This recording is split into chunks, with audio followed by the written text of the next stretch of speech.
14வது மந்திரம். யத்ர ஹி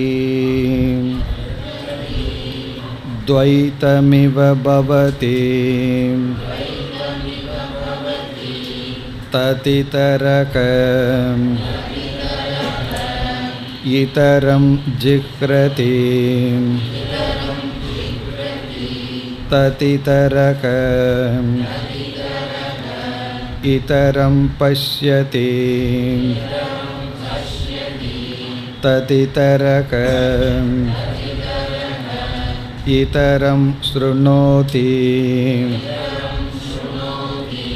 ததிதரகம் இதரம் அபிவததி ததிதரகம் இதரம் மனுதே ததிதரகம் இதரம் விஜானாதி யத்ர வா அஸ்ய சர்வம் ஆத்மைவா both தத்கேன come ஜிஹ்ரேத் தத்கேன come பஷ்யேத் தத்கேன come ஸ்ருணுயாத் தத்கேன come அபிவதேத் தத்கேன come மன்வீத தத்கேன come விஜானீயாத் ஏன இதம் சர்வம் விஜானாதி தம் கேன விஜானீயாத் விஜ்ஞாதாரமரே கேன விஜானீயாத் இதி.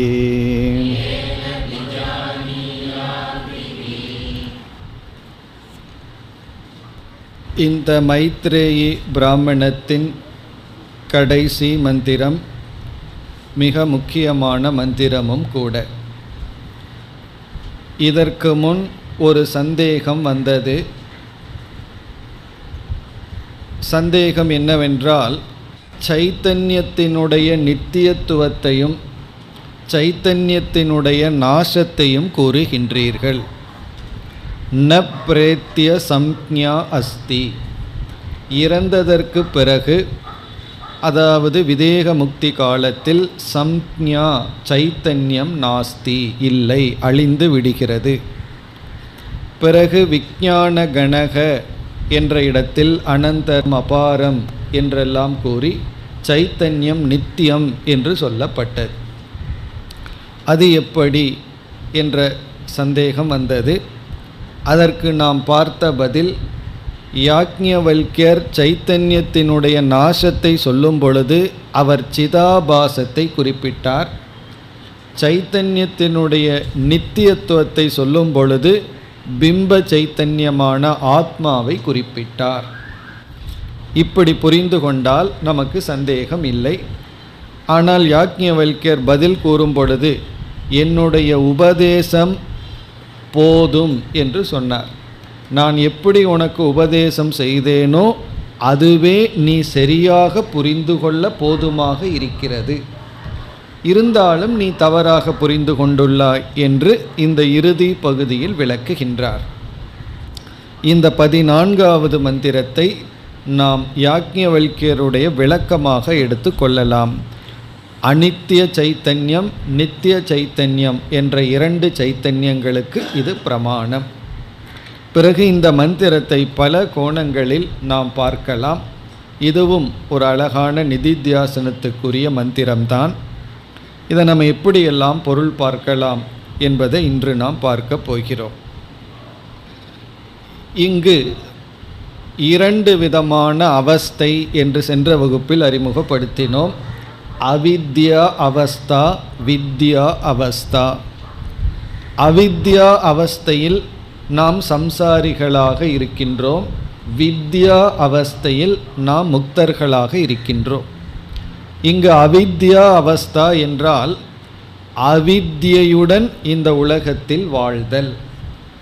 அவித்யான அறியாமை. எதை பற்றி அறியாமை என்றால் ஆத்ம அஜ்ஞானம் அல்லது பிரம்ம அஜ்ஞானம். நம்மை சரியாக முழுமையாக அறியாமல் இந்த உலகத்தில் வாழ்கின்ற நிலை அவித்யா அவஸ்தா. அது எப்படி இருக்கும்? பிறகு வித்யா அவஸ்தா என்றால் ஞானத்துடன் இந்த உலகத்தில் வாழ்தல். அதை ஜீவன் முக்தி என்று சொல்கின்றோம்.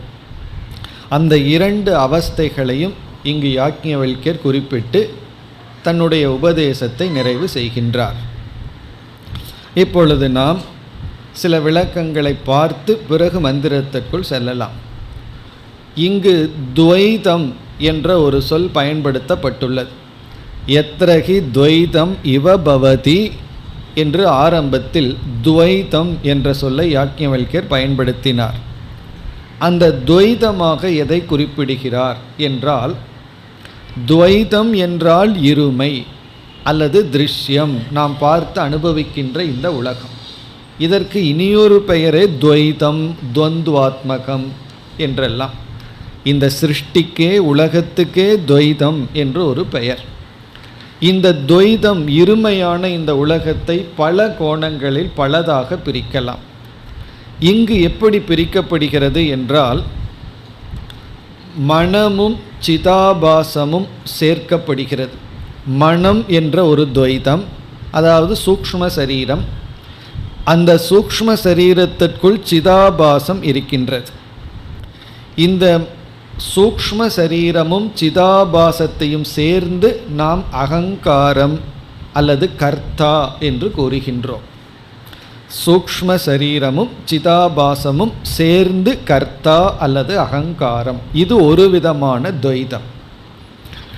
இந்த அகங்காரம் அல்லது கர்த்தா என்ன செய்கின்றது என்றால், தன்னிடம் இருக்கின்ற சில கருவிகளை பயன்படுத்தி, இன்ஸ்ட்ருமெண்ட், அதுவும் ஒரு விதமான துவைதந்தான், பயன்படுத்தி இந்த உலகத்தை அனுபவிக்கின்றது, பார்க்கின்றது. ஆகவே இந்த ஜெகத்தானது இனியொரு விதமான துவைதம். துவைதத்தை இனியொரு விதத்தில் இந்த ஜெகத் என்று சொல்கின்றோம். அப்போ நம்ம இருமையை எப்படி பிரிக்கின்றோம் அல்லது சிருஷ்டியை எப்படி பிரிக்கின்றோம் என்றால், கர்த்தா, கர்த்தா என்றால் அகங்காரம். இந்த அகங்காரத்துக்குள்ள மனமும் சிதாபாசமும் ஒன்று. பிறகு இந்த கர்த்தா அனுபவிக்கின்ற விஷயம். இப்படி நாம் பிரிக்கின்றோம். ஆனால் விஷயத்தை அனுபவிக்க இந்த கர்த்தாவுக்கு கரணம் தேவை. அதையும் நாம் புரிந்து கொள்ள வேண்டும். ஆனால் இந்த இடத்துல யாக்ஞவல்யர் அதை குறிப்பிடவில்லை. ஆனால் அதுவும் சேர்த்து கொள்ளப்படுகிறது. அவித்யா அவஸ்தையை சொல்லும் பொழுது அவர் இரண்டு துவைதத்தை குறிப்பாக எடுத்துக்கொள்கின்றார். ஒன்று கர்த்தா, இனி ஒன்று கர்த்தா அனுபவிக்கின்ற விஷயம். இப்போ இந்த உலகத்தையே நம்ம எப்படி பிரிக்கின்றோம்? அனுபவிப்பவன் ப்ளஸ் அனுபவிக்கப்படும் பொருள். அனுபவிப்பவன், அனுபவிக்கப்படும் பொருள். இப்படி நம்ம ஒரு துவைதத்தை பிரிக்கின்றோம். பிறகு இங்கு யாக்ஞவல்யர் என்ன சொல்றார்? உண்மையிலேயே அனுபவிப்பவன், அனுபவிக்கப்படும் பொருள் அப்படின்னு நம்ம இந்த உலகத்தை பிரிச்சிருக்கோம். அந்த பிரிவு உண்மையா அப்படிங்கிறது அடுத்த கேள்வி. இப்போ மனம் என்ற ஒன்றும் அதுக்குள்ள சிதாபாசம் என்று கலந்திருக்கு. இப்போ அந்த சிதாபாசத்தை விட்டுருவோம், மனசுக்கோடு அது எப்பவுமே இருக்கு. இப்போ மனம் என்று நம்முடைய சூக்ஷ்ம சரீரம் இருக்கிறது. பிறகு இந்த உலகம் இருக்கின்றது. இந்த உலகம் அனுபவிக்கப்படுவது, மனம் அனுபவிப்பவன், போக்தா அல்லது கர்த்தா அப்படின்னு சொல்கிறோம். இந்த துவைதம் உண்மையா என்று கேட்டால், உண்மையில் இந்த துவைதமே உண்மை அல்ல. எப்படி என்றால், இப்போ என்னுடைய ஸ்தூல சரீரம் இருக்கின்றது. நான் இந்த ஸ்தூல சரீரம் கர்த்தாவாக எடுத்துக்கொண்டு, போக்தாவாக எடுத்துக்கொண்டு ஒரு பொருளை நான் அனுபவிக்கின்றேன். மற்ற மனிதனை பார்க்கிறேன், மற்ற மனிதருடைய சொல்லை கேட்கின்றேன், பொருள்களை உட்கொள்கின்றேன். அப்போ என்ன ஆகுதுன்னா, இந்த ஸ்தூல சரீரம் கர்த்தா அல்லது போக்தாவாகி அதனால் அனுபவிக்கப்படுவது ஒரு உலகம் என்று மாறி விடுகிறது. இப்படி ஒரு துவைதமாக நாம் பிரித்து விவகாரம் செய்து கொண்டு வருகின்றோம். அதாவது இந்த உலகத்தையே எப்படி பிரிச்சுட்டோம், நான் அனுபவிப்பவன், செயல் செய்பவன், இந்த உலகம் அனுபவிக்கப்படுவது அப்படின்னு பிரிச்சிருக்கோம். இந்த பிரிவே உண்மையான்னு கேட்கும் பொழுது அது கிடையாது, உண்மையல்லன்னு சொல்கிறோம். காரணம், நானே சில சமயம் என்ன செய்கின்றேன், என்னுடைய உடலை திருஷ்யமாக போக்கியமாக மாற்றி விடுகின்றேன். இந்த நான்கிறது சூக்ஷ்ம சரீரத்தில் மட்டும் அபிமானம் வைக்கும் பொழுது இந்த உடலை நான் சொல்கிறதுக்கு பதுவாக என்னால் அனுபவிக்கப்படுவது அப்படின்னு சொல்கின்றேன். உடலுக்கு ஒரு வேதனை வரும் பொழுது நான் வேதனைப்படுகிறேன்னு ஒரு சமயம் சொல்லுவோம், சில சமயங்களில் என்னுடைய உடல்நிலை சரியில்லைன்னு சொல்கிறோம். அப்போது உடலானது என்ன ஆகி விடுகிறது, திருஷ்யமாக மாறி விடுகிறது. இப்போ நம்ம எந்த ஒரு துவைதத்தை உருவாக்கி இருந்தோமோ அந்த ஒரு துவைதத்தை உருவாக்கி என்ன பண்ணிகிட்டு இருக்கோம், அனுபவிப்பவன் அனுபவிக்கப்படும் பொருள்னு பிரித்து வாழ்ந்துட்டுருக்கோம். அதுவே உண்மையல்ல. காரணம், எதை அனுபவிப்பவனாக நம்ம நினச்சிட்ருக்கிறோமோ அதுவே அனுபவிக்கப்படுவதாகவும் மாறி விடுகின்றது. அது மட்டுமல்ல, என்னுடைய உடல் எனக்கு தான் சப்ஜெக்ட், மற்றவங்களுக்கு அது ஆப்ஜெக்ட். மற்றவர்கள் இந்த உடல் அவர்களுக்கு பொருள், எனக்குத்தான் இந்த உடல் என்னுடையது அல்லது நான். ஆகவே நாம் இந்த உலகத்தில் ஒரு டிவிஷன் வச்சுருக்கோம். அந்த டிவிஷனே உண்மை அல்ல. அந்த துவைதமே ஏற்கனவே இந்த உலகம் துவைதம். அதற்குள்ளே நம்ம எந்த துவைதத்தை கற்பனை பண்ணி கொண்டு பிரித்து கொண்டு வாழ்ந்துட்டுருக்கிறோமோ, சப்ஜெக்ட் ஆப்ஜெக்ட்னு பிரிச்சிட்ருக்கிறோமோ அதுவே உண்மை அல்ல. அதுலேயுமே பொய் இருக்கின்றது. இப்போ பூமின்னு ஒன்று இருக்குது, அதில் சில கோடு போட்டு கோர்ட் அப்படின்னு பிரிச்சுட்டு இது உன்னுடைய பக்கம் என்னுடைய பக்கம்னு சொன்னால் மாறி போச்சு. என்ன ஆகி விடுகிறது, இது வேறு அது வேறு என்ற எண்ணம் விடுகின்றது. அது உண்மையா என்றால் அந்த விளையாட்டு முடிஞ்சதுக்கு அப்புறம் பார்த்தோம் அப்படின்னா அங்கே அத்வைதம்தான். இவ்விதம் நாம் ஒரு துவைதத்தை உருவாக்கி சப்ஜெக்ட் ஆப்ஜெக்ட்னு பிரித்து கொண்டு வாழ்ந்து கொண்டு இருக்கின்றோம். இதில் எப்படி வாழ்கிறோம் அப்படின்னா, இதை சத்தியமாக கொண்டு வாழ்ந்து கொண்டு இருக்கின்றோம். இந்த துவைதம் உண்மையாகி விடுகின்றது. பிறகு என்ன ஏற்படுகிறது என்றால், சங்கரர் இங்கு வர்ணிக்கின்றார், நம்ம சில கருவிகளெல்லாம் இன்ஸ்ட்ருமெண்டெல்லாம் வச்சுருக்கோம். கண் வச்சுருக்கோம், கைகள் வச்சுருக்கோம், இதெல்லாம் வச்சுருக்கோம். இந்த கருவிகளையெல்லாம் கொண்டு உதவியாக கொண்டு கர்த்தாவாகிய நான் என்ன செய்கின்றேன், ஒரு கிரியையை உற்பத்தி செய்கின்றேன் என்னிடத்தில். கிரியா அப்படின்னா கர்ம, ஆக்ஷன். இந்த கிரியை எப்படி உற்பத்தி ஆகிறது என்றால், என்னிடத்தில் இருக்கின்ற சில கருவிகளின் துணை கொண்டு. அந்த கருவிகள் எதனால் கிரியை உற்பத்தி ஆகின்றதோ அந்த கருவிகளுக்கு சாஸ்திரத்தில், குறிப்பாக இலக்கணத்தில் காரகம் என்று பெயர். காரக ஜன்யா கிரியா, காரகத்திலிருந்து உருவானது கிரியா. இங்கே காரகம் அப்படின்னு சொன்னால் முதல்ல கர்த்தா, செயல் செய்பவன் ஒருத்தன் இருந்தால் தான் செயல் உருவாகும். பிறகு செயல் செய்பவன் ஏதோ ஒரு பொருளுக்காக செய்கின்றான், அது ஆப்ஜெக்ட். அவனுக்கு ஒரு இன்ஸ்ட்ருமெண்ட் வேணும். சில சமயம் நாம் மற்றவர்களுக்காக செய்வோம். இப்படியெல்லாம் கர்த்தா, கர்ம, கரணம் இப்படியெல்லாம் இருக்கிறதா காரகம்னு சொல்வது.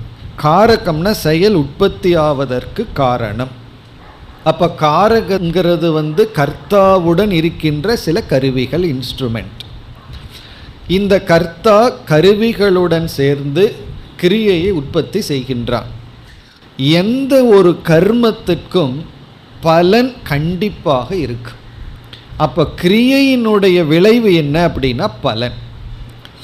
காரகம் நம்மிடத்தில் இருக்க, நாம் ஒரு பகுதியான அனாத்மாவை கர்த்தாவாக கொண்டு நம்ம மனசை கர்த்தான்னு வச்சுட்டு, நம்மிடத்தில் இருக்கிற சில பகுதியை கரணமாக அபிமானம் வைத்து ஒரு கிரியையை உற்பத்தி பண்ணுறோம். கிரியை என்ற ஒன்று நம்மிடம் விட்டால் நிச்சயமாக பலன் என்று ஒன்று வரும். நான் கர்மம் மட்டும் பண்ணுறேன், பலனே வரக்கூடாது அப்படின்னா இம்பாசிபிள். இந்த பேசிக் பிரின்சிபலை புரியாததுனால தான் பலர் கர்மயோகத்துக்கு தவறான பொருள் சொல்லி கொண்டு இருக்கிறார்கள். நீ கர்மம் பண்ணு, பலனையே எதிர்பார்க்காத, பலனே வேண்டாம், பலனே இல்லாமல் கர்மம் பண்ண வேண்டும், அதுதான் கர்மயோகம்ங்கிறது தவறான கொள்கை. பலன் உற்பத்தியாகாமல் எந்த கர்மத்தையும் பண்ண முடியாது. ஒரு கர்மம் பண்ணோம்னா கண்டிப்பாக பலன் வந்து தான் ஆகும். அந்த பலனை நம்ம திருஷ்ட பலன் அதிர்ஷ்ட பலன் எல்லாம் சொல்கிறோம். திருஷ்ட பலன்னா நம்ம கண்ணுக்கு தெரிகிற பலன், அதிர்ஷ்ட பலன்னா பாபம் புண்ணியம், இப்படியெல்லாம் சொல்கிறோம். அந்த பலனை நம்ம அனுபவித்து தான் ஆக வேண்டும். இப்போ பலன் ஒன்று வந்தால் அந்த பலனை நம்ம அனுபவிக்கின்றோம்.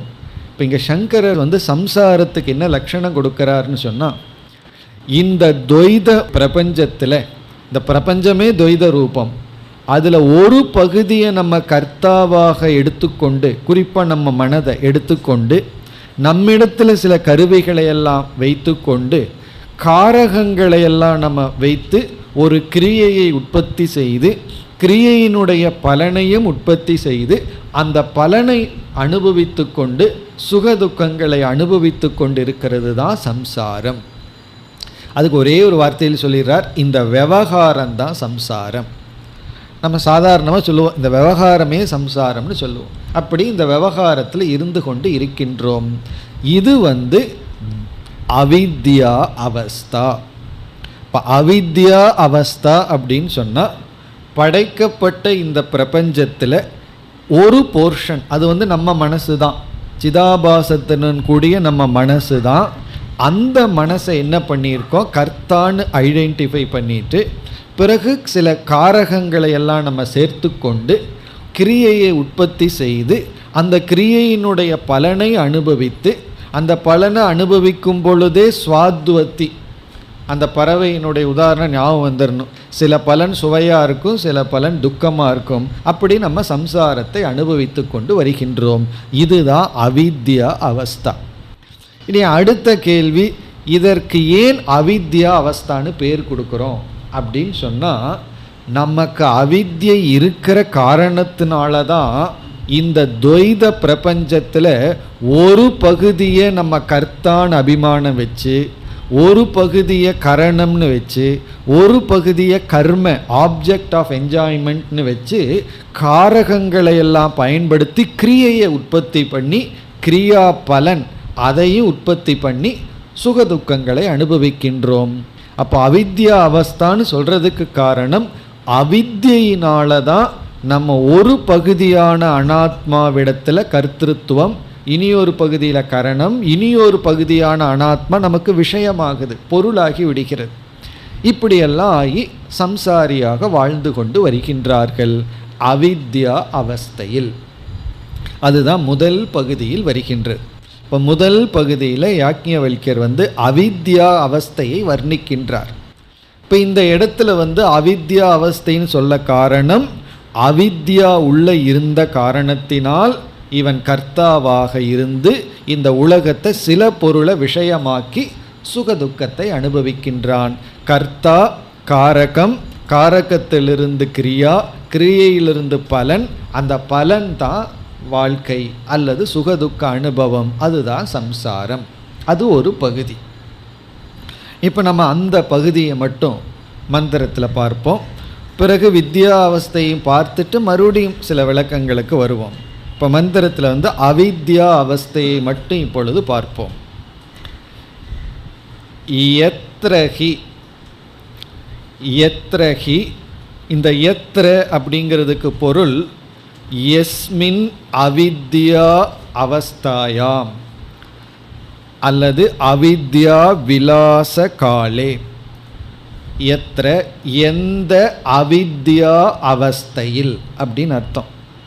யத்ரஹின எந்த அவித்யா அவஸ்தையில், யஸ்மின் அவித்யா அவஸ்தாயாம் அல்லது அவித்யா விலாச காலே. விலாசம் அப்படின்னு சொன்னால் எப்பொழுது இந்த அவித்யானது வெளிப்பட்டு இருக்கின்றதோ, நமக்கு நல்ல அவித்யை நம்ம பிடிச்சு அது மேனிஃபெஸ்ட் ஆகி நம்ம இடத்துல இருக்கோ, அதனுடைய சுருக்கம் என்ன? நாம் எப்போ அவித்யையில் மூழ்கி இருக்கின்றோமோ, நாம் அவித்யையில் இருக்கின்ற காலத்தில், அந்த அவஸ்தையில் என்ன ஆகுது அப்படின்னு சொல்கிறார். நமக்கு அவித்யா இருக்கின்ற அவஸ்தையில் முதல்ல என்ன? துவைதம் இவ பவதி. துவைதம் இவங்கிறத பிறகு பார்ப்போம். துவைதம் பவதி, இருமையானது வந்து விடுகிறது. அவித்யா அவஸ்தையில் இருமை வந்து விடுகின்றது, வேற்றுமை வந்து விடுகிறது. அந்த இவ அப்படின்னு ஏன் இங்கே சொல்லப்படுதுன்னா, உண்மையிலேயே வேற்றுமை இருந்தால் அந்த வேற்றுமையிலிருந்து விடுபடவே முடியாது. துவைதம் சத்தியமாக இருந்தால் அந்த சத்தியமான துவைதத்திலிருந்து விடுதலை கிடையாது. அந்த துவைதம் சத்தியம் இல்லை அப்படிங்கிறத இங்கே யாக்ஞவல்கியர் காட்டுகின்றார். துவைதம் இவ பவதி. துவைதம் இவனா இல்லாதது, இல்லாத இருமை எப்பொழுது இருமையாகி விடுகிறதோ, அதாவது இல்லாதது எப்பொழுது இருந்து விடுகிறதோ, உண்மையில் இல்லாத துவைதம் ஆனால் இருப்பது போல் எப்பொழுது ஆகி விடுகிறதோ. எப்பொழுது ஆகும்னா எத்தனை அவித்யா அவஸ்தையில் துவைதம் வந்து விடுகிறது. அப்படி வந்த உடனே என்ன ஆகின்றது? அடுத்த பகுதி தது. இங்க ததுங்கிறதுக்கு தஸ்மின் காலே, தத்ர அந்த காலத்தில், எத்தனை எந்த அவித்யா வேளையில் இருமை வருகிறதோ அந்த அவித்யா வேளையில், அந்த சமயத்தில், எந்த அவித்தியை நம்மிடம் இருக்கும் பொழுது, அல்லது அவித்தியை நம்மிடம் வெளிப்படும் பொழுது, அல்லது அவித்தியில் நாம் மூழ்கி இருக்கும் பொழுது இருமை வந்து முன் நின்று விடுகிறதோ, அந்த இருமை எப்படிப்பட்டது அப்படிங்கிறத இவங்கிறதுல காட்டி கொடுத்துட்டார். உண்மையில் இல்லை தான், ஆனால் வந்து விட்டது இப்பொழுது. அப்படி இல்லாத இருமை வந்து விட்டதோ, தது அந்த வேளையில், இதரக இதரம் ஜிஹ்ரதி. இங்க இதரக அப்படின்னு சொன்னா கர்த்தா என்று பொருள். கர்த்தா அனுபவிப்பவன், செயல் செய்பவன், கர்த்தா அல்லது பிரமாதா அறிபவன், செயல் செய்பவன். இதரக இதரம் பஷ்யதி. இதரம் என்றால் ஆப்ஜெக்ட், ஏதோ ஒரு பொருளை, ஜிஹ்ரதின நுகர்கின்றான். இதரக இதரம் ஜிஹ்ரதி. அதாவது இங்கே என்ன சொல்றார்? இந்த வார்த்தையே ரொம்ப அழகான வார்த்தை. இதரக இதரம் ஜிஹ்ரதி, இதரக இதரம் பஷ்யதி, இதரக இதரம் ஸ்ருணோதின்னெல்லாம் சொல்றார். ஒரே பேட்டர்ன் தான். இதில் எல்லாம் என்ன சொல்றார் என்றால், இதரக என்று சொல்லும் பொழுதே இந்த அவித்யா அவஸ்தையில் வேறாக, நான் வந்து அனுபவிக்கப்படும் பொருளிலிருந்து வேறானவன், இந்த உலகம் வேற, நான் கர்த்தா வேற என்று வேற்றுமை என்ற உணர்வுடன் கூடியவனாக இந்த கர்த்தா இருந்து கொண்டு, இந்த கர்த்தா வந்து அது நான் அனுபவிக்கப்படுற பொருள், நான் கர்த்தா, நான் அனுபவிப்பவன் என்ற ஒரு நோஷன், என்ற ஒரு எண்ணத்தில் ஒரு கர்த்தாவாக இருந்து கொண்டு, இதரம் அப்படின்னா வாசனைக்கு உரிய ஆப்ஜெக்ட், அது எது வேண்டுமானாலும் இருக்கலாம். இதரம்னா இந்த இடத்துல வந்து வாசனையை, ஜிஹ்ரதின நுகர்கின்றான், ஜிஹ்ரதின நுகர்கின்றான். அதாவது இதரகன நுகர்பவன், அதாவது பிரமாதா நுகர்பவன், நுகர்வதற்குரிய பொருளை நுகர்ந்து கொண்டு இருக்கின்றான். அதான் நுகர்பவன் நுகர்வதற்குரிய பொருளை நுகர்ந்து கொண்டு இருக்கின்றான். வாசனையை அனுபவிப்பவன் வாசனையை அனுபவித்து கொண்டிருக்கின்றான், வாசனையை அவன் அனுபவிக்கின்றான். ஜிஹ்ரதி. இங்கே இதரம்ங்கிறது ஆப்ஜெக்ட், விஷயத்தை குறிக்கின்றது. ஆப்ஜெக்ட் கர்ம அப்படின்னு சமஸ்கிருதத்தில் சொல்கிறது. கர்த்தான அனுபவிப்பவன் அல்லது செய்பவன், கர்ம அப்படின்னா ஆப்ஜெக்ட். இதரம் ஜிஹ்ரதி. பிறகு தது, மீண்டும் அதே தான், தஸ்மின் அந்த அவித்யா அவஸ்தையில், இதரக இதரம் பஷ்யதி. இங்கே இதரகன மீண்டும் கர்த்தா. இந்த இடத்துல எப்படி புரிஞ்சுக்கணும்னா, கர்த்தான்னா திரஷ்டா பார்ப்பவன், இதரம்னா திருஷ்யம் பார்க்கப்படும் பொருள், எது வேண்டுமானாலும் இருக்கலாம், அதை பார்க்கின்றான். இப்போ நான் பார்ப்பவன் வேறு, இது பார்க்கப்படும் பொருள் வேறு என்று இவன் பார்க்கின்றான். இப்போ இந்த இடத்துல எப்படி பார்க்கின்றான்னா கண்களால். அவன் எப்படி நுகர்கின்றான்னா மூக்கு என்கின்ற இந்திரியங்களினால். கரணத்தை நம்ம சேர்த்தி கொள்ள வேண்டும். அப்படி தன்னிடம் இருக்கின்ற கருவியின், இந்திரியம் என்கின்ற கருவியின் மூலமாக இதரக வேறாக தன்னை எண்ணிக்கொண்டிருக்கின்ற கர்த்தா வேறாக ஒரு பொருளை இதரம் பஷ்யதி பார்க்கின்றான். தது இதரக இதரம் ஸ்ருணோதி. தது அந்த அவித்யா அவஸ்தையில் தன்னை வேறாக இருப்பவன் வேறாக ஒன்றை கேட்கின்றான். இப்போ நான் ஒன்றை கேட்கின்றேன்னு சொன்னால் கேட்கப்படுகின்ற இதரம் ஒரு சவுண்டு, அதைய நான் கேட்பவன் வேறு கேட்கப்படும் பொருள் வேறு என்று கேட்டுக்கொண்டு இருக்கின்றேன் அவித்யா அவஸ்தையில், துவைதத்தில். பிறகு இதரக இதரம் அபிவததி. அபிவதத்தினா பேசுகின்றான். இதரக கர்த்தா இதரம் ஏதோ ஒன்றை பேசுகின்றான். இதரக இதரம் மனுதே.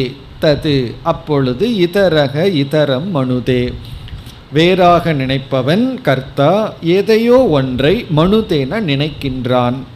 இங்கே சங்கல்பத்திற்குரிய விஷயம், எதையோ ஒன்றை நினைக்கின்றான். இதரக இதரம் விஜானாதி. விஜானாதின சிந்திக்கின்றான், அறிகின்றான், புத்திக்குரிய விஷயம் அறிகின்றான்.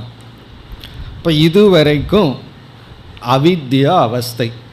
இதரக இதரம் விஜானாதி அப்படிங்கிற வரைக்கும் அவித்யா அவஸ்தை. இப்போ இந்த அவித்யா அவஸ்தையில் இவன் என்ன பண்ணியிருக்கான் அப்படின்னு சொன்னால், இங்கே சில உதாரணம் தான் இருக்குது. நம்ம என்ன செய்யணும், 5 கர்மேந்திரியங்கள் 5 ஞானேந்திரியங்கள் அனைத்தையும் எடுத்துக்கொள்ளணும். இவனுக்கு இருக்கிற 10 இந்திரியங்களினுடைய துணை கொண்டு அதையெல்லாம் கருவியாக வைத்து கொண்டு கர்த்தாவாக தன்னை அபிமானம் வைத்து ஏதோ ஒரு பொருள்களை அந்தந்த இந்திரியத்திற்குரிய விஷயங்களை அனுபவித்து கொண்டு இருக்கின்றான். இவன் என்ன செய்கின்றான், கர்த்தான்னு ஒரு துவைதத்தில் அபிமானம் வச்சு, ஒரு துவைதத்தில் கரணம்ங்கிற அபிமானம் வச்சு, பிறகு இனியொரு துவைதத்தை ஆப்ஜெக்ட் ஆஃப் என்ஜாய்மெண்ட்டுன்னு அபிமானம் வச்சு இவன் விவகாரம் செய்து கிரியையை உற்பத்தி செய்து கிரியையினுடைய பலனான பாப புண்ணியம் சுகதுக்கத்தை உற்பத்தி செய்து விவகாரத்தில் வாழ்ந்து கொண்டு இருக்கின்றான். இதுதான் துவைதம், இதுதான் அவித்யா அவஸ்தை. இப்போ இந்த இடத்துல கேள்விக்கான பதில் எங்கே இருக்குது அப்படின்னு சொன்னால், இங்கே ஒரு சிதாபாசம் இருக்குது. இந்த சிதாபாசம் இருக்கிறதுனால தான் இவனுக்குள்ள என்ன ஆயிருக்கு, மனதில் ஒரு போக்திருத்துவம் அல்லது கர்த்திருத்துவம் உற்பத்தியாகி இவன் ஒரு சேதன சொரூபமாக இருந்து உலகத்தை அனுபவித்து கொண்டு இருக்கின்றான். அப்போது துவைத அவஸ்தை அல்லது அவித்யா அவஸ்தையில் என்ன ஆயிருக்கு அப்படின்னா, இங்கு சிதாபாசம் என்ற ஒன்று இருப்பதனால் இவன் என்ன பண்ணிட்டு இருந்திருக்கான், சம்சாரியாக இருக்கின்றான். அப்போ சிதாபாசம் இருக்கு, அந்த சிதாபாசம் இருக்கிறதுனால தான் இவன் சம்சாரியாக இருந்து கொண்டு இருக்கின்றான். நம்மளுடைய மனம் இருக்கு, சூக்ஷ்ம சரீரம், அதில் சைத்தன்யத்தினுடைய பிரதிபிம்பம் வரவில்லைன்னு வச்சுக்குவோமே. சில சமயம் கண்ணாடி ஒழுங்காக தெரியாமல் இருக்கும், அதில் டஸ்ட் எல்லாம் படிஞ்சு தெரியாமல் போயிடும். அப்படி ஏதோ ஒரு கோளாறு மனசில் சைத்தன்யத்தை அது ரிஃப்ளெக்ட் பண்ணலைன்னு வச்சுக்குவோமே. நம்மளுடைய எல்லா மைண்டுக்கும் சைத்தன்யத்தை ரிஃப்ளெக்ட் பண்ணுற சக்தி இழந்துடுதுன்னு சொன்னால் அது ஒரு கோணத்தில் மோட்சம் மாதிரி. அங்கே யார் சம்சாரி, போக்தாவே கிடையாது, அனுபவிக்கிறதுக்கு யாருமே கிடையாது. அப்போ இருக்கிறதெல்லாம் ஒரே ஜட பிரபஞ்சம் மட்டும்தான் இருக்குது. ஆனால் அப்படி என்றைக்குமே நடக்க. காரணம் என்னென்னா, சூக்ஷ்ம சரீரம் அப்படிங்கிறதுனுடைய தன்மையே சைத்தன்யத்தை ரிஃப்ளெக்ட் பண்ணுறது தான். ஆகவே சூக்ஷ்ம சரீரத்துக்குள்ள சைத்தன்யம் வந்ததுனால ஒரு புதிய ஒரு ஜீவன் என்ற ஒரு தத்துவம் உருவாகி அவன் ஒரு சூக்ஷ்ம சரீரத்தில் ஒரு பகுதி அகங்கார பகுதி அபிமானம் கர்த்தான்னு வச்சு, மற்ற பகுதி சிலதையெல்லாம் இந்திரியங்களையெல்லாம் கரணமாக வைத்து, இந்த உலகத்தில் இருக்கிற சில ஜட பொருள்களை எல்லாம் விஷயமாக வைத்து கிரியையை உற்பத்தி செய்து பலனை உற்பத்தி செய்து சுகதுக்கங்களை அனுபவித்து வருகின்றான்.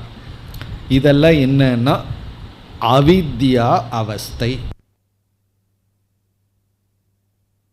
அவித்யா அவஸ்தை முடிவடைகிறது. அவித்யா அவஸ்தை எப்படி இருக்குது அப்படின்னு சொல்ல வேண்டாம். காரணம் என்ன தெரியுமோ? ஒரே பதில் சொல்லிடலாம். இப்போ நம்ம எப்படி இருக்கிறோமோ அதுதான் அவித்யா அவஸ்தை. நம்ம இருக்கிறதா அவித்யா அவஸ்தை. இல்லை நான் முக்தி அடைஞ்சிட்டேன் என்னை விட்டுருங்கன்னு சொன்னீங்கன்னா ரொம்ப சந்தோஷம். அது அடுத்த அவஸ்தைக்கு வந்துடுறோம். நான்லாம் இப்போ முக்தனாக இருக்கேன் அப்படின்னு சொன்னால் சரி, நம்ம அடுத்த அவஸ்தைக்கு வர்றோம். அடுத்தது வித்யா அவஸ்தா. வித்யா அவஸ்தானா என்ன? எது வித்யா அவஸ்தா? அதை யாக்ஞவல்கியரே விளக்குகின்றார். வித்யா அவஸ்தா என்றால் என்ன? இப்போ மந்திரத்திற்குள் செல்வோம். எத்ரவா,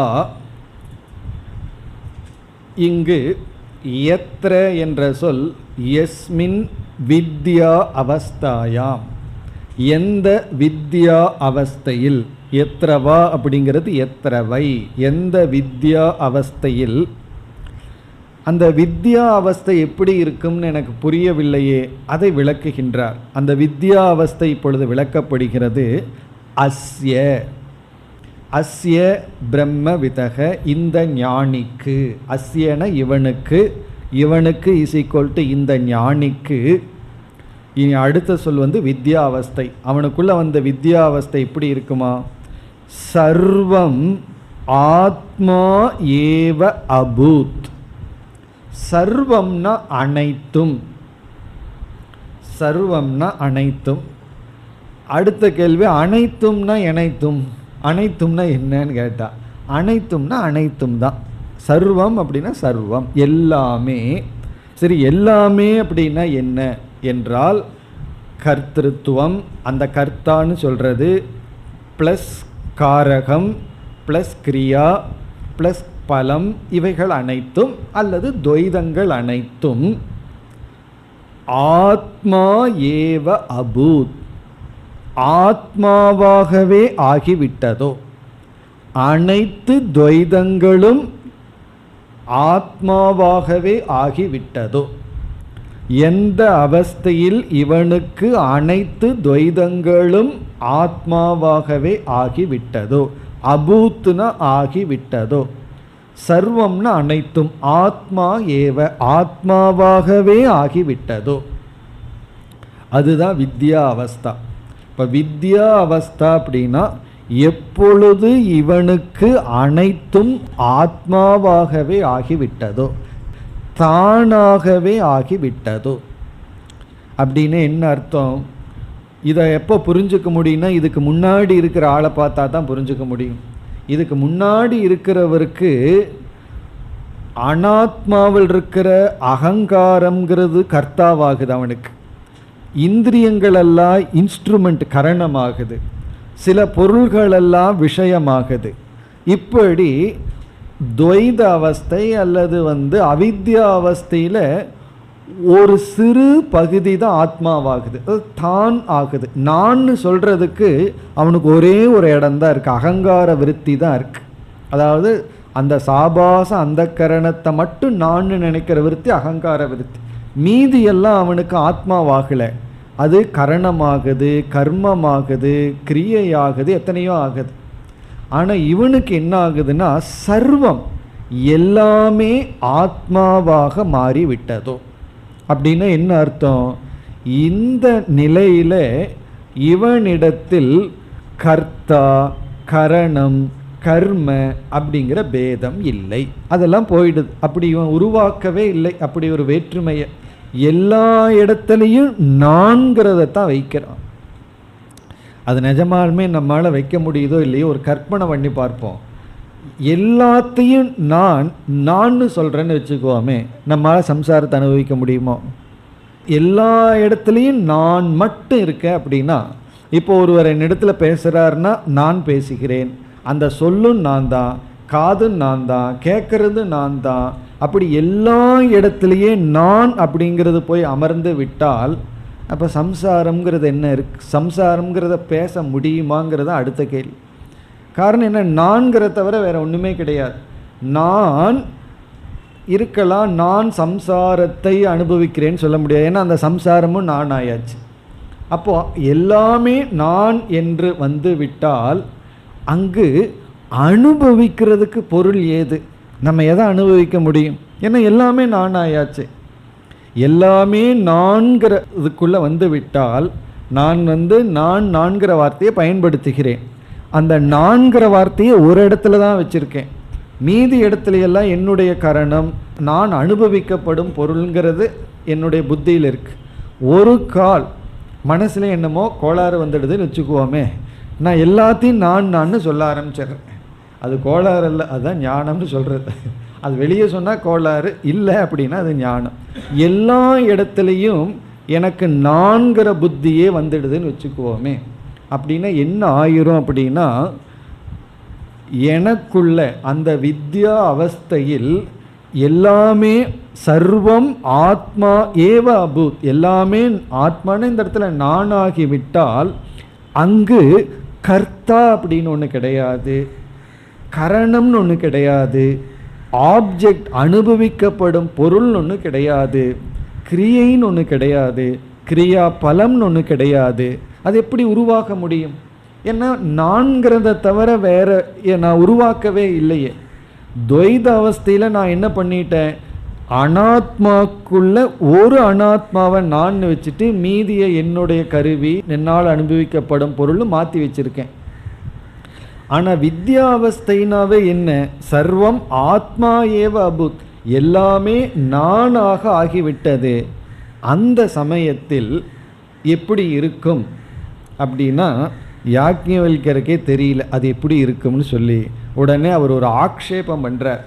அது எப்படி இருக்கும் அந்த அவஸ்தை அப்படின்னு நம்ம இடத்துலேயே அவர் கேட்கின்றார். அடுத்த பகுதியை பார்த்தோம் அப்படின்னா, தது கேன கம் ஜிஹ்ரேத்.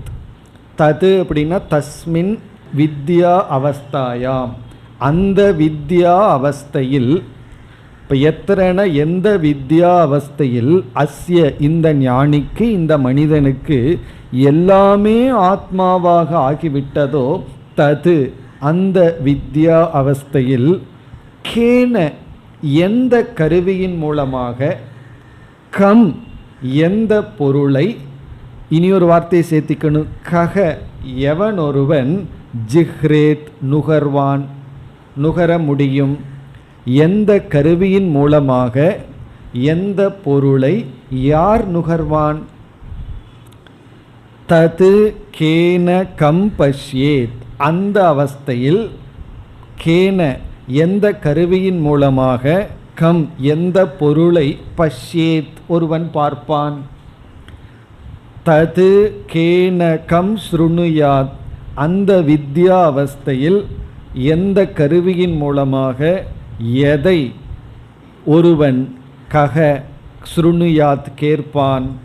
இப்போ எதன் மூலமாக எதை கேட்பான், எதன் மூலமாக எதை நுகர்வான், எதன் மூலமாக எதை பார்ப்பான். பிறகு தத் கேன கம் அபிவதேத், எதன் மூலமாக எதை பேசுவான். அவனுக்கு பேசுறதுக்கு என்ன இருக்குது, பேசுறதுக்கு கருவி ஏது, பேசுபவன் தான் அங்கே யார் இருக்கா. தது கேன கம் மண்வீத, அந்த வேளையில் மந்தா சிந்திப்பவன், சிந்திப்பவன்கிறது ஏது, எதன் மூலமாக எதை சிந்திப்பான், கம் எதை, மண்வீத சிந்திப்பான். தது கேன கம் விஜானியாத், அதோட ஒரு topic over, full stop. வித்யாவஸ்தை over. அதுக்கு மேலே வேறொரு கருத்து. தது கேன கம் விஜானியாத்னு அந்த அவஸ்தையில் எதன் மூலமாக எதை இவன் அறிவான். விஜானியாத் அப்படின்னா என்ன? இதெல்லாம் கொஸ்டின் கிடையாது, ஆக்ஷேபாக. ஆக்ஷேபம்னா ஒரு விதமான நிஷேதந்தான். என்ன இருக்குது அப்படின்னா, இங்கே என்ன இருக்குது அப்படின்னு அர்த்தம் இல்லை, ஒன்று இல்லைன்னு அர்த்தம். உனக்கு என்ன இருக்குது தலையில் அப்படின்னு கேட்டோம்னா என்ன அர்த்தம் தெரியுமோ? உனக்கு ஒன்றும் இல்லை அப்படிங்கிற அர்த்தத்தை சில சமயம் அப்படி சொல்லுவோம். உன் தலையில் என்ன இருக்குது அப்படின்னு சில சமயம் கேட்போம். உடனே அவருக்கு அப்படி நம்மகிட்ட ஒருத்தர் கேட்டார்னா சீரியஸாக பதில் சொல்லிகிட்டு இருக்கக்கூடாது. அவர் என்ன சொல்ல வர்றாருன்னு புரிஞ்சுக்கணும். தலையில் ஒன்றும் இல்லைன்னு சொல்ல வர்றாருன்னு புரிஞ்சுக்கணும். அதே போல் இது ஒரு ஆக்ஷேபம். ஆக்ஷேபம் அப்படின்னு சொன்னாவே நிஷேதம்னு அர்த்தம். நிஷேதத்தை கொஞ்சம் மைல்டாக சொல்கிறதுக்கு பேர் ஆக்ஷேபம். உன் தலையில் புத்தி இல்லை அப்படின்னு நிஷேதம் பண்ணுறத கொஞ்சம் சாஃப்டாக சொல்லணும்னா என்ன இருக்குது உன் தலையில் அப்படின்னு கேட்குறது போல். இப்போ இங்கே யாக்ஞவல்கியர் இந்த நிஷேதத்தை ஆக்ஷேப ரூபமாக பண்ணுறார். அதாவது இந்த அத்வைத அவஸ்தையில் அல்லது வித்யா அவஸ்தையில் இந்த ஞானி அங்கு யார் எதை எதன் மூலமாக பார்ப்பார்கள், கேட்பார்கள், சிந்திப்பார்கள் அப்படிங்கிறது இங்கு வித்யா அவஸ்தை. இப்போ இந்த அவித்யா அவஸ்தை வித்யா அவஸ்தைன்னு ரெண்டு இருக்கே, இதை ரெண்டு விதத்தில் இன்டர்பிரட் பண்ணலாம், பொருள்படுத்தி நம்ம பார்க்கலாம். ஒன்று, மைத்ரேயி கேட்ட கேள்விக்கான பதில் சொல்கிற மாதிரி இதை பொருள்படுத்தி பார்க்கலாம். அதாவது இந்த டாப்பிக்கோட கனெக்ட் பண்ணி பார்க்கறது. அதை முதல்ல பார்ப்போம். பிறகு இனியொரு விதத்தில் பார்ப்போம். அதுதான் நமக்கு நிதித்தியாசனத்துக்குரிய விதம். இப்போ அந்த விதத்தில் பார்த்தோம் அப்படின்னா, இங்கு சொல்லப்பட்ட, அதாவது மைத்ரேயினுடைய கேள்விக்கு பதிலாக அமைவது போல இந்த பகுதியை நம்ம பொருள்படுத்தி பார்க்கும் பொழுது, இங்கே வித்யா அவஸ்தா அப்படிங்கிறத விதேக முக்தி என்று பொருள் எடுத்துக்கொள்ள வேண்டும். விதேக முக்தியில் அப்படின்னு பொருள் எடுத்துக்கொள்ள வேண்டும். அப்புறம் அப்படின்னா எந்த விதேக முக்தி அவஸ்தையில் அஸ்ய சர்வம் ஆத்மைவ அபூத் அப்படின்னு சொல்லும் பொழுது, இந்த விதேக முக்தி அடைஞ்சவனுக்கு என்ன ஆகுதுன்னு சொன்னால், இந்த விசேஷ விஞ்ஞானம் அதாவது சிதாபாசமானது நாசத்தை அடைந்து விடுகிறது. எப்படி விதேக முக்தியில் சிதாபாச நாசத்தை அடையும் அப்படின்னு சொன்னால், விதேக முக்தியில் என்ன ஆகுது, மற்றவர்களுடைய மரணத்தில் ஸ்தூல சரீரம் மட்டும் நாசத்தை அடையுது. சூக்ஷ்ம சரீரமானது வேறொரு லோகத்துக்கு சென்று கர்ம வினைக்கு தகுந்தாற்போல அது பயணத்தை மேற்கொள்கிறது. இந்த ஞானியினுடைய மரணம்ங்கிறது சூக்ஷ்ம சரீர மரணம். அவனுடைய சூக்ஷ்ம சரீரம் அந்தந்த தேவதைகளோடு கலந்து விடுகிறது. அப்போ சூக்ஷ்ம சரீரம் என்கின்ற உபாதியானது நாசத்தை அடைந்தவுடன் சூக்ஷ்ம சரீரத்திற்குள் இருக்கின்ற சிதாபாசனுடைய நிலை என்னாகும்? அது என்ன ஆகும்னு கேட்டால் என்ன சொல்கிறோம் நம்ம? கண்ணாடியில் சூரியன் தெரிஞ்சிட்ருக்கு, கண்ணாடியை போட்டு உடைச்சிட்டோம். அந்த தெரிஞ்சிட்டு இருந்த சூரியன் என்ன ஆச்சுன்னா நம்ம என்ன பதில் சொல்ல முடியும்? அல்லது பானையில் தண்ணி இருக்குது, தண்ணிக்குள்ளே சூரியன் பிரதிபிம்பித்து கொண்டிருக்கின்றான், நம்ம பானையை உடைச்சிட்றோம், தண்ணியும் போயாச்சு, பானையும் கிடையாது. அப்போ அந்த சூரியன் எங்கே போகிறான்னு கேட்டால் என்ன பதில் சொல்லலாம்? கொஞ்சம் அழகாக பதில் சொல்லணும்னா அந்த ஒரிஜினல் சூரியனோடு கலந்து விட்டார் அப்படின்னு சொல்லலாம். இல்லைன்னா பதிலே சொல்ல முடியாது. கரெக்டாக நேரடியாக பதில் சொல்லணும்னா நாசம் அப்படின்னு தான் சொல்லணும். எப்படி பானை நாசமாச்சோ தண்ணீர் நாசமாச்சோ அதே போல் என்ன ஆயிடுது, அந்த சிதாபாசமானது நாசத்தை அடைந்து விட்டது. உண்மையிலேயே பானையை நாசத்தை அடைஞ்சதுன்னு சொல்ல முடியாது. காரணம் என்னென்னா அது களிமண்ணோட கலந்து விட்டது. ஸ்தூல சரீரம் பஞ்சபூதத்தில் சேர்ந்துடுது, அதை நாசம்னு சொல்ல முடியாது, உருமாறிடுதுன்னு தான் சொல்ல முடியும். அதே போல் நம்ம சூக்ஷ்ம சரீரமும் தேவதைகளோட சேர்ந்தாச்சு, உருமாறி விட்டாச்சு. இப்போ உண்மையிலேயே விதேக முக்தியில் நாசம் அடைகிறதுன்னு எதையாவது ஒன்று சொல்லணும்னா அது ஒன்று தான், அதுதான் சிதாபாசம். அந்த சிதாபாசனைத்தான் ஜீவன்னு சொல்கிறோம்.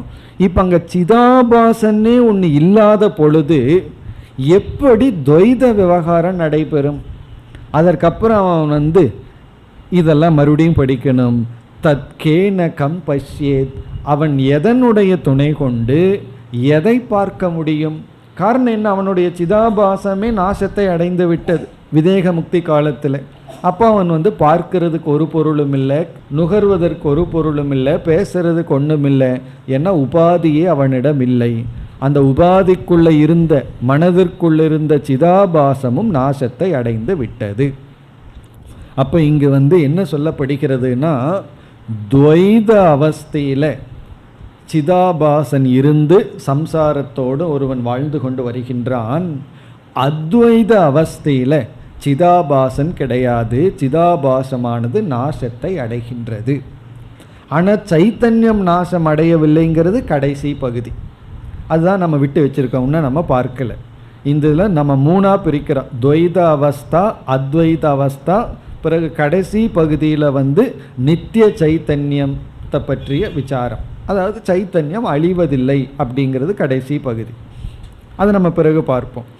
இப்போ வந்து யாக்ஞவல்கியர் வந்து பதில் சொல்கிற மாதிரி நம்ம பொருள் எடுத்துட்டோம் அப்படின்னா, இங்கே வந்து அத்வைத அவஸ்தை, வித்யா அவஸ்தையை வந்து விதேக முக்தின்னு எடுத்துக்கொள்ள வேண்டும்.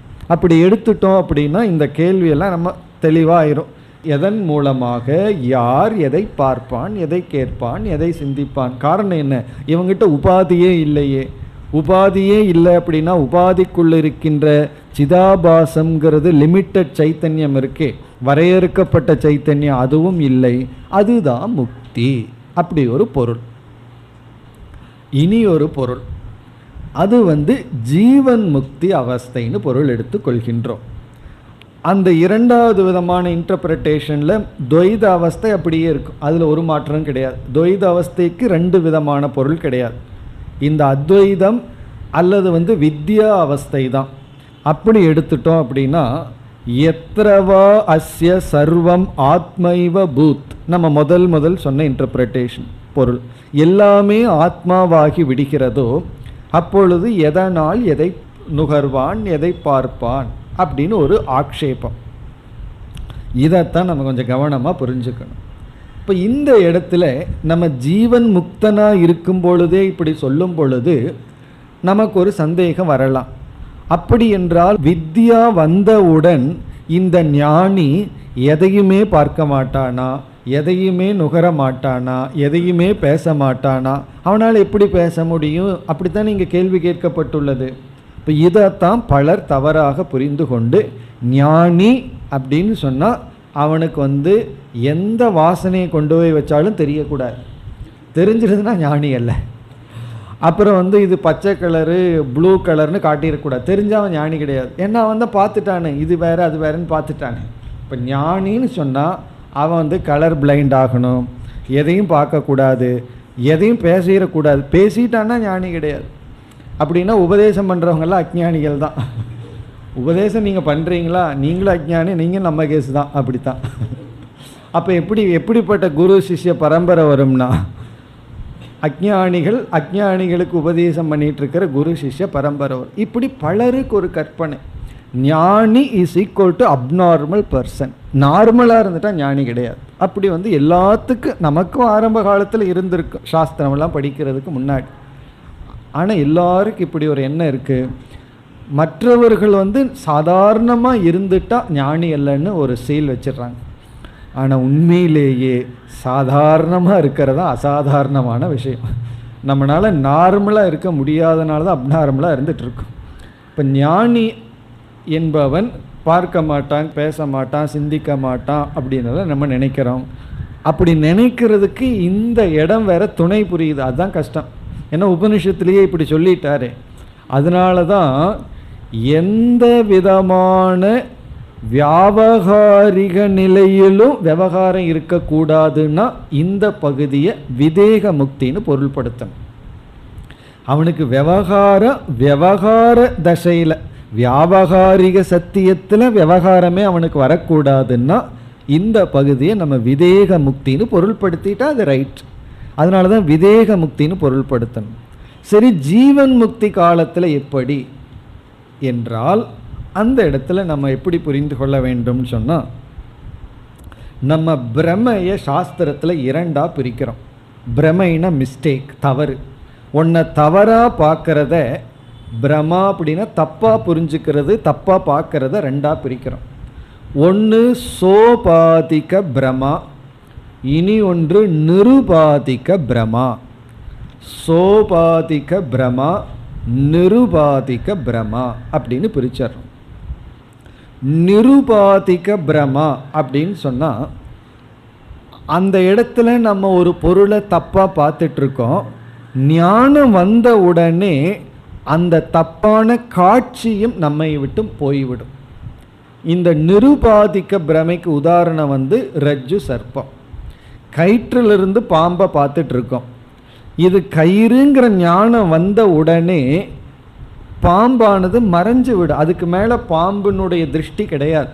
அப்போ என்ன சொல்லலாம், கேன கம் பஷ்யேத், எப்படி அவன் பாம்பை பார்ப்பான், எந்த கருவியின் மூலமாக எந்த பாம்பை அவன் பார்க்க முடியும்னு கேட்டுடலாம். அது நிருபாதிக பிரமா.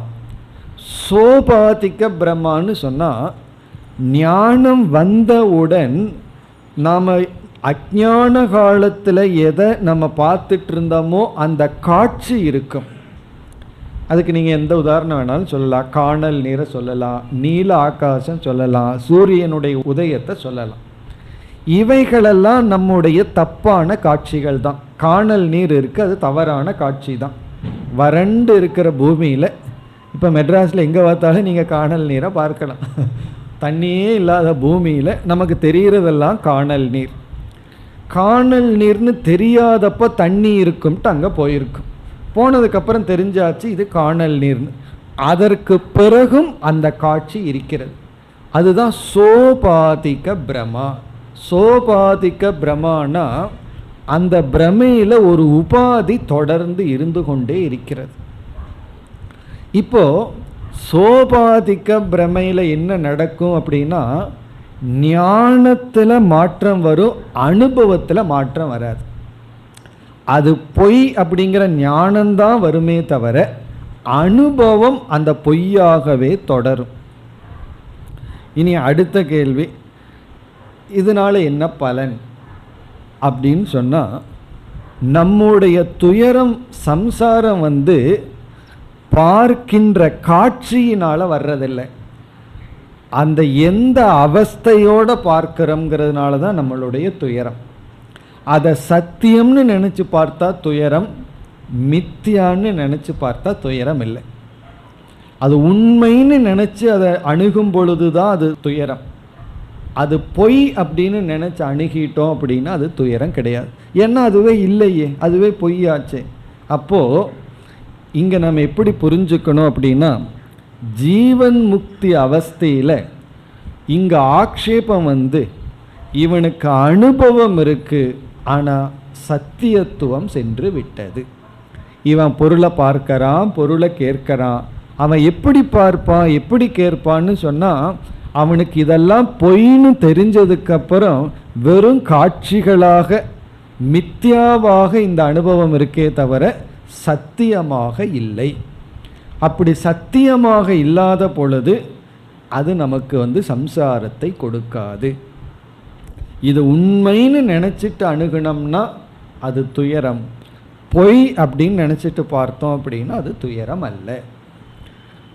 அப்போ நம்ம எப்படி புரிஞ்சுக்கணும் அப்படின்னா, இந்த உலகத்தில் நம்ம வாழ்கிற வாழ்க்கை ஞான அவஸ்தையில், அதாவது வித்யா அவஸ்தையில் வாழ்கிற வாழ்க்கை சோபாதிக பிரமா. அதாவது இந்த உலகம் அப்படியே தொடர்ந்துட்டுருக்கும், அவங்க அப்படியே இருப்பார்கள். ஆனால் ஒரு பெரிய மாற்றம் உள்ள, முன்ன சத்தியமாக இருந்தார்கள், ஒவ்வொன்றும் சத்தியமாக இருந்து துயரத்தை கொடுத்தது. இப்பொழுது எதுவுமே சத்தியம் அல்ல. அப்படி நாம் புரிந்து கொள்ள வேண்டும். இப்போ துவைத அவஸ்தை அப்படிங்கிறது இதெல்லாம் சத்தியம்னு நினச்சிட்டு நம்ம வாழ்ந்துட்டுருக்கோம். அத்வைத அவஸ்தை அல்லது வித்யா அவஸ்தா அப்படின்னு சொன்னால், இந்த வித்யா அவஸ்தைங்கிறது அனுபவத்தில் வராது, அறிவில் ஜீவன் முக்தி காலத்தில் அனுபவம் இருக்கும், ஆனால் இது பொய்யாகி விடும். எப்போ அது பொய்யாகுதோ அப்பொழுது அதிலிருந்து நம்ம துயரத்திலிருந்து விடுதலை அடைகின்றோம். இந்த பிராரப்த கர்மத்தினால கொஞ்ச நாள், இங்கே பிராரப்த கர்மம் தான் நமக்கு உபாதி, அது இருக்கிற வரைக்கும் நம்ம அனுபவிக்கிறோம். அதற்கு பிறகு இந்த உபாதியும் போயிட்டா நிருபாதிக பிரமை ஆயிரும். அதற்கப்புறம் நம்ம விதேக முக்தி காலத்தில் எதையும் நாம் அனுபவிப்பதில்லை, எந்த விவகாரமும் இல்லை. அதுதான் மோக்ஷம், விதேக முக்தின்னு சொல்கிறோம். இதுதான் துவைத அவஸ்தை, அத்வைத அவஸ்தை. இனி கடைசி பகுதியில் நித்திய சைத்தன்யம் அறிமுகப்படுத்தப்படுகிறது. அது எப்படி என்றால், எந்த ஒரு நித்திய சைத்தன்யம் உள்ள இருக்கிறதுனால மனசில் சிதாபாசன் என்ற ஒன்று தோன்றி இந்த உலகத்தை நம்ம அனுபவிச்சுட்டு இருக்கிறோமோ, அந்த நித்திய சைத்தன்யத்தை யாரால் அறிய முடியும்? அந்த நித்திய சைத்தன்யம் அவிஷயம் என்று இங்கு சொல்லப்படுகிறது. அதை இப்பொழுது பார்த்தால், ஏன இதம் சர்வம் விஜானாதி. ஏன என்றால் இங்கு ஏன சாட்சி சைத்தன்யேன அல்லது நித்திய சைத்தன்யத்தினால், எந்த சாட்சி சைத்தன்யத்தினால் அல்லது நித்திய சைத்தன்யத்தினால் இதம் சர்வம் விஜானாதி, ஒருவன் இவைகள் அனைத்தையும் அறிந்து கொண்டு இருக்கின்றானோ. எந்த சாட்சி சைத்தன்யத்தினால் ஒருவன் இதை அனைத்தும் அறிந்து கொண்டிருக்கின்றானோ, அதை எப்படி அப்படின்னா இதில் ஒரு பெரிய கருத்துக்கள், பல ஸ்டெப்ஸை புரிஞ்சுக்கணும். அந்த சாட்சி சைத்தன்யம் மனசுக்குள்ள சிதாபாசமாக மாறி, அந்த சிதாபாசம் இந்திரியங்களோடு சம்பந்தம் வச்சு இந்த உலகத்தை அறிஞ்சிட்ருக்கான். இதுக்கெல்லாம் மூலம் என்னன்னா சிதாபாசம் சொல்லக்கூடாது, சிதாபாசத்துக்கு மூலமான சாட்சி சைத்தன்யம். எந்த சாட்சி சைத்தன்யத்தினால் இவைகளை அறிகின்றானோ தம், அந்த சாட்சியை, அந்த சாட்சி சைத்தன்யத்தை கேன விஜானியாத், எதன் மூலமாக ஒருவன் அறிய முடியும்? இங்கேயும் ஆக்ஷேபம், அறிய முடியாது. எந்த சாட்சி சைத்தன்யத்தினால் ஒருவன் இவைகளை அனைத்தும் அறிகின்றானோ அந்த சாட்சி சைத்தன்யத்தை எதனால் அறிய முடியும்? சிதாபாசத்தினால் அறிய முடியும்னு சொல்ல முடியுமோ? சிதாபாசம் உலகத்தை தான் அறியும். சாட்சியினால தான் சிதாபாசமே உருவாயிருக்கு. இப்போ சிதாபாசத்தினால் அறிய முடியாது. இப்போ தம் கேன விஜானியாத் அப்படின்னா முடியாது. அதை மீண்டும் உறுதிப்படுத்தி முடிக்கின்றார். விஜ்ஞாதாரம் அரே கேன விஜானியாத் இதி. விஜ்ஞாதாரம் அப்படின்னு சொன்னால் இங்கு சாட்சி சைத்தன்யத்தை, அதாவது நம்ம மனதையே சாட்சியாக பிரகாசப்படுத்தி கொண்டிருக்கின்ற சைத்தன்யத்தை, விஜ்ஞாதாரம் அரே ஹே மைத்ரேயி, கேன விஜானியாத் எதனால் அறிய முடியும் அப்படின்னா அறிய முடியாது. ஈதி, ஈதிங்கிற சொல்ல உபதேசம் முடிவடைந்தது, இந்த மைத்ரேயி பிராமணம் முடிவடைந்தது என்பதை காட்டுவதற்காக. அப்போ கடைசி பகுதியில் நித்திய சைத்தன்யம் அது எப்பொழுதும் அவிஷயம், அறியப்படாதது. பிறகு இந்த அனித்திய சைத்தன்யம்ங்கிறது துவைத காலத்தில் இருக்குது, சிதாபாசம் துவைத அவஸ்தையில் இருக்குது, அத்வைத அவஸ்தையில் விதேக முக்தி காலத்தில் இல்லை. ஜீவன் முக்தி காலத்தில் அது பாதிக்கப்பட்டுள்ளது. பாதிக்கப்பட்டுள்ளதுன்னா பாதா, நிஷேதம் செய்யப்பட்டு பொய்யாக்கப்பட்டிருக்கிறது. மேலும் அடுத்த வகுப்பில் தொடர்போம். ஓம் பூர்ணமத பூர்ணமிதம் பூர்ணாத் பூர்ணமுதச்யதே பூர்ணஸ்ய பூர்ணமாதாய பூர்ணமேவாவசிஷ்யதே. ஓம் சாந்தி சாந்தி சாந்தி.